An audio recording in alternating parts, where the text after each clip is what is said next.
Fala rapaziada, beleza? Estamos aqui no nosso canal Rubro Negro, Rafael RN. E hoje vamos reagir à coletiva do Dorival Júnior depois do empate contra o Goiás lá no Serrinha.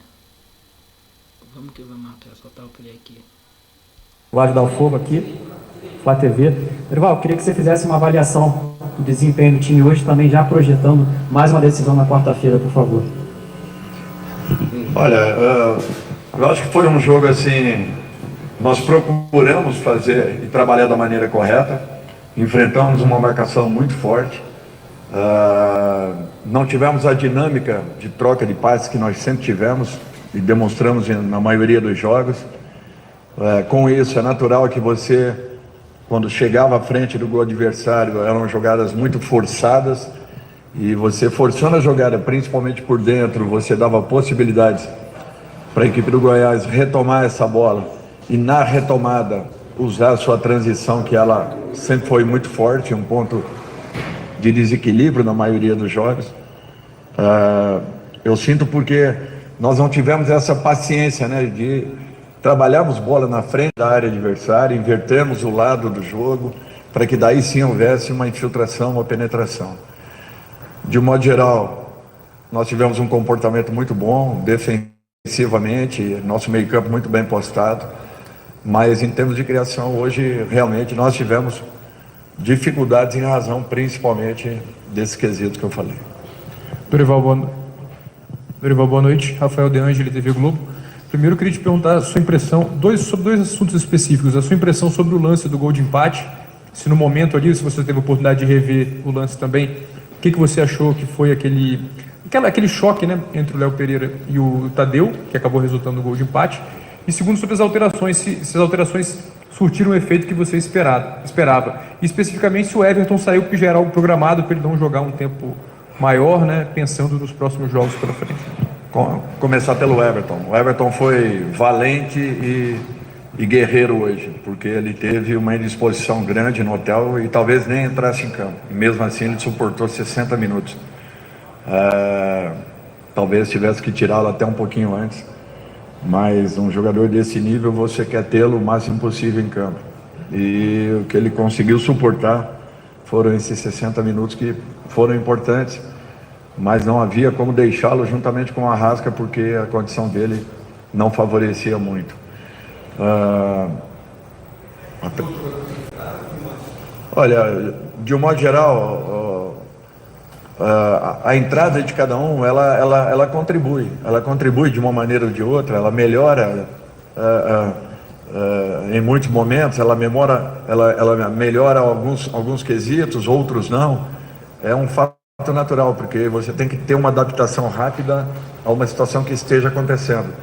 Eu abri do lado o Rodney, porque ele tem essa característica de poder partir para cima, né? De ser importante em jogadas que ele venha com bola dominada, e com isso, fazendo uma dobra juntamente com o Matheus, nós poderíamos estar reforçados, como aconteceu, no sentido defensivo muito bem, e ofensivamente ele poderia ter uma possibilidade em aberto, porque ele tem um 1 para 1 muito agudo, né?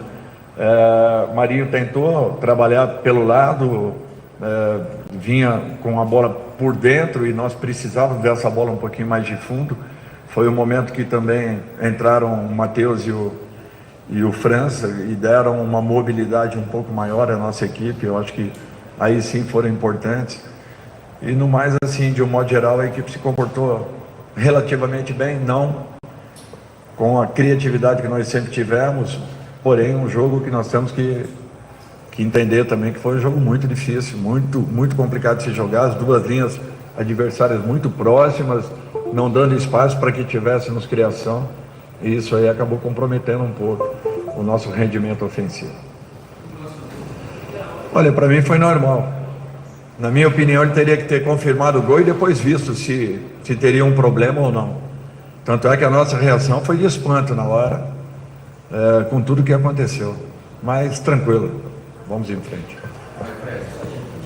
Dorival, boa noite. Fred Gomes, GE.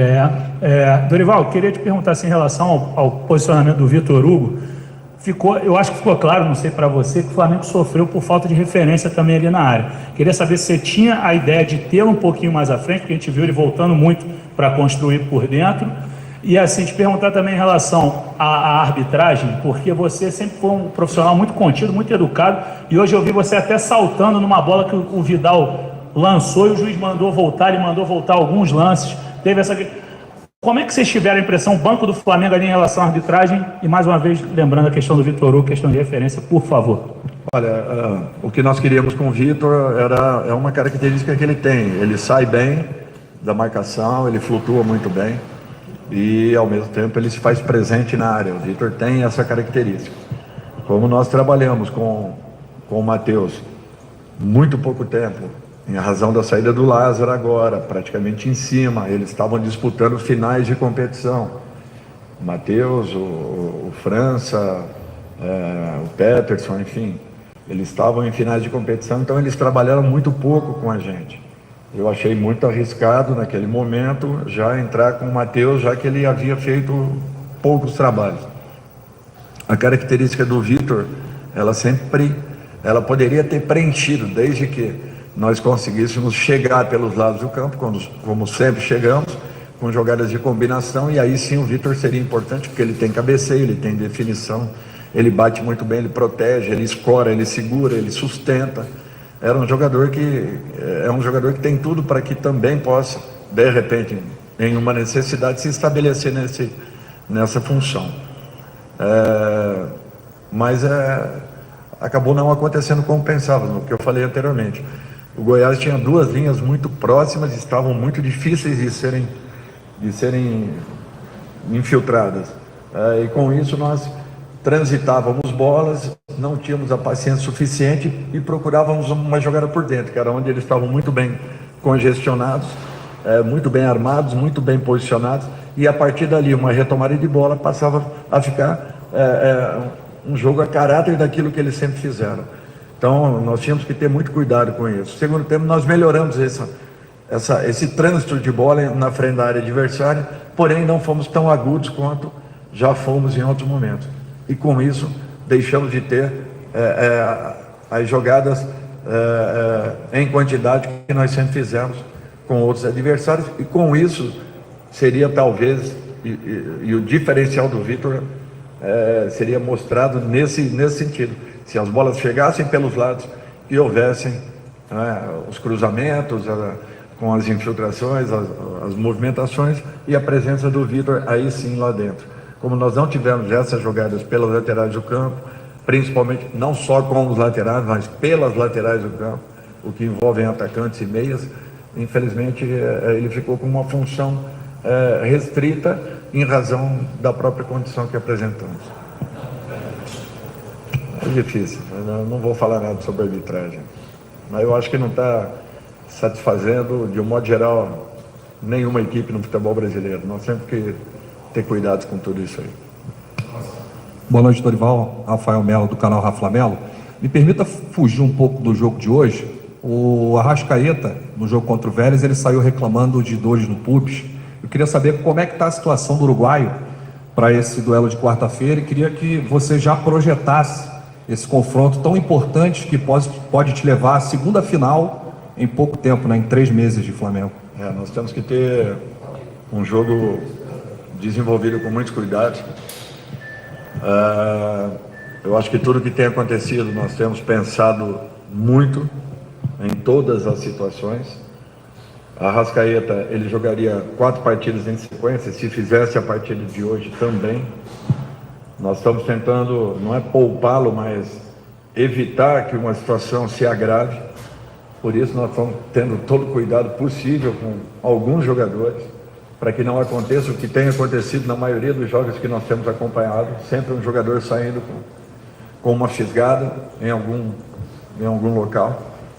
E isso aí está mostrando o quanto é desgastante, não o ano que nós estamos fazendo, mas os 2 anos de competições, o número de jogos absurdos, e isso aí a gente já não vai mais falar a respeito, porque eu acho que isso tem desgastado muito e minado a capacidade das equipes de restabelecerem as suas equipes principais. A prova disso, São Paulo hoje jogou com uma equipe totalmente modificada. Palmeiras, na rodada anterior, jogou com uma equipe totalmente modificada. Quer dizer, será que nós estávamos errados esse período todo que nós assim o fizemos? Aí exigiram a equipe principal contra o Ceará. Se tivéssemos feito, vocês viram a exigência do jogo do Vélez no meio de semana? Será que teríamos o fôlego que tivemos para virar aquela partida? Então é por isso que eu questiono muito e sigo aquilo que todos nós programamos internamente. Nós temos um departamento que trabalha único e exclusivamente com isso e nos respalda em todos os aspectos, em todos os sentidos, com muitos dados, para que nós possamos colocar em campo a melhor equipe possível e que na semana seguinte ou na rodada seguinte nós tenhamos também uma equipe preparada tão quanto a que esteve em campo hoje, na quarta-feira, no domingo anterior. Então tudo que é feito lá é feito com os pés no chão, respaldados e principalmente municiados de todas as informações para que possamos sempre colocar o melhor grupo possível em campo em busca de resultados. E vinham acontecendo sempre, à exceção dessas duas últimas rodadas, a equipe vinha demonstrando uma segurança, um equilíbrio, uma produtividade muito alta. Não é por causa de 2 resultados que nós vamos abrir mão de tudo que está sendo feito. Por isso esse cuidado, sem lesões, com a equipe inteira, integrada e todo mundo jogando, satisfeitos e buscando as melhores condições possíveis. Dorival, Wesley Ramon, Portal Urubu Interativo. O Flamengo hoje está a 9 pontos do Palmeiras, que é o líder da competição, e caiu para a 3ª posição do campeonato. Queria que você falasse se ainda acredita no título da competição. Olha, nós temos 11 rodadas a serem jogadas e tudo pode acontecer, assim como o Palmeiras por confirmar a condição que apresenta nesse momento, que é uma diferença respeitável. Mas vocês já viram muitas viradas em vários campeonatos brasileiros. Aconteceu isso com o próprio Flamengo em 2009, era 14º colocado, e em 2020, exatamente, obrigado, Juan. Em 2020, da mesma forma. Então, vamos ter calma, paciência, continuarmos trabalhando com os pés no chão, alicerçados em cima dos números que nos são passados e das condições de cada jogador. Eu gostaria de ter uma equipe sempre atuando em todas as partidas, mas com essa loucura que são as nossas competições, impossível de fazê-lo. Em respeito ao torcedor, eu tento colocar a melhor equipe possível em campo, sempre em condições de poder dar uma resposta. Até porque a grande maioria dos jogadores tem entrado sempre, ainda que não iniciem as partidas principais. Dorival, última pergunta aqui à sua esquerda. Boa noite, Dorival, tudo bem? Cidão Marinho da Litoral News. Quarta-feira o Flamengo tem um desafio pela Copa do Brasil, venceu a primeira por 3-1 fora de casa. O rival, São Paulo, teve algo bem semelhante na Copa Sul-Americana. Perdeu a primeira por 3-1 para o Atlético aqui de Goiânia e na volta conseguiu reverter a situação, está classificado para a final. Você teme alguma coisa para esse jogo da quarta-feira? Como seu time está se preparando? Queria que você fizesse uma análise, por favor, do próximo compromisso. Olha, eu acho que existe sempre uma ansiedade para quem joga. Mesmo tendo um resultado como esse favorável, futebol, ele prega peças. Do outro lado tem uma equipe muito bem preparada, treinada e com qualidades. A equipe que é finalista do Campeonato Sul-Americano. Então não é por um acaso que está na situação em que está. Teremos um grande jogo, podem ter certeza disso. Isso aí serve de alerta para a nossa equipe, para que não cheguemos num momento como esse, em desigualdade de condições. Por isso que vai a campo a melhor equipe possível. Caso tenhamos algum problema com algum dos jogadores, eu não hesitarei em mudar, porque eu quero uma equipe inteira em campo para poder jogar um jogo de alto nível, que vai com certeza ter um nível de exigência muito alto. E nós deveremos e teremos condições de estarmos ainda melhor preparados do que na primeira partida. É isso que eu espero que aconteça, porque nós conhecemos o nosso adversário e sabemos o potencial. Vale dar o fogo. Então é isso, né, rapaziada? O Dorival deixou claro que não desistiu do Brasileirão, mas sempre vai olhar um jogo à frente. Como que ele falou, que vai colocar o melhor time para jogar contra o São Paulo, e o São Paulo não é fácil de ganhar, mesmo aqui no Rio. Então, falou também do Everton Ribeiro, que foi o melhor jogador em campo. Concordo plenamente com ele, jogou muito. E sobre o Rascaeta, né, que desempenhou bem, mas não tem como ele jogar os 90 minutos como em todos os jogos. Deixou claro aí pra gente muita coisa. E é isso aí, rapaziada. Deixa aí, se inscreve, deixa o like. Tamo junto.